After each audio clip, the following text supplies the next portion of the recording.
So there's this book that someone told me to read when I was in 5th or 6th grade, and I said, that sounds stupid, and I'm not really into books like that. And a kid a few years older than me told me to read it, and I really should have listened to him. And, on the off chance that he just happens to see this video sometime, Brandon Walsh, you were so right. This was a great book.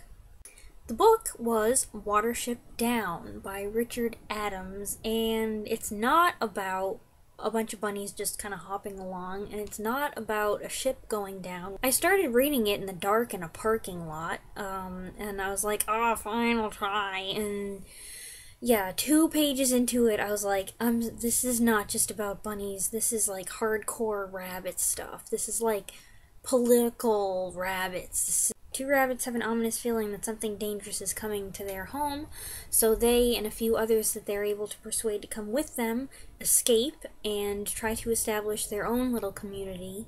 So the first thing that I liked about this book, the language. I have to say that I've always been skeptical of books that create their own authors who create their own languages.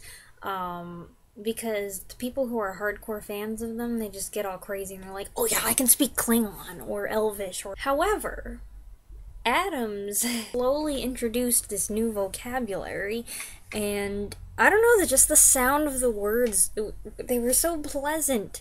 They just roll off your tongue, and you just want to say them. So I finished this book a couple months ago, I think, and I'm still using the words that I learned towards the end of the book, and one of the rabbits says a line in the rabbit language to another rabbit, and I'm just like, I know what you said! Oh, that's awesome! I'm totally gonna use that line someday. Then there's like a universal animal language. There are a couple of characters that the rabbits interact with who speak this universal language with them, and I don't know if they're supposed to sound Transylvanian, a mixture of Transylvanian and Italian, and it was really funny. The bird is like, oh, Mr. Pigvig, we need to go big water now. You can bring back the mutters? For some reason, I kept on wanting to compare Watership Down to The Great Escape. I don't really know why this occurred to me. I feel like I read it somewhere, that someone else said that there is a community that they meet later on, an antagonistic community, and I don't know, it just screams Nazis. And among our hero rabbits, we've got all different personalities who you could draw lines to connect them to different characters in The Great Escape, and I don't think that Adams did any of this intentionally. I think it's just the track that my brain goes on, as I'm a fan of World War II history, and I've seen way too many war movies.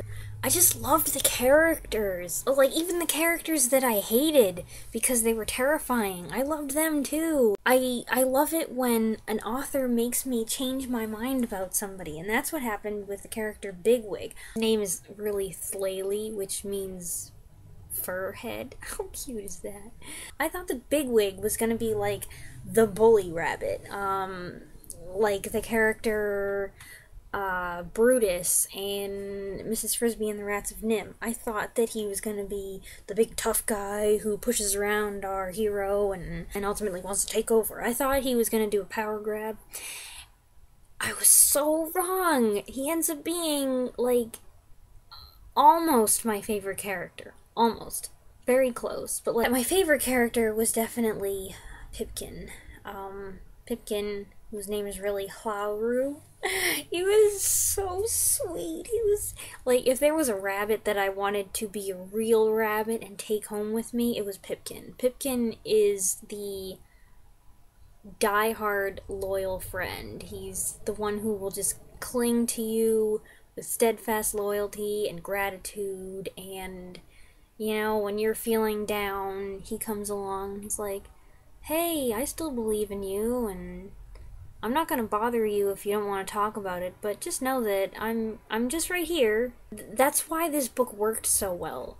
If they seemed like they were just bunny rabbits and just doing their thing, it wouldn't have had nearly the resonance that it had. They had such human qualities.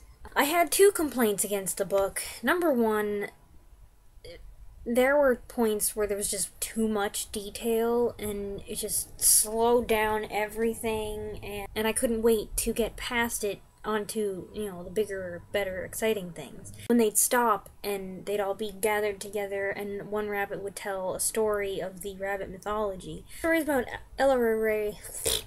the stories about Elarera, I don't know.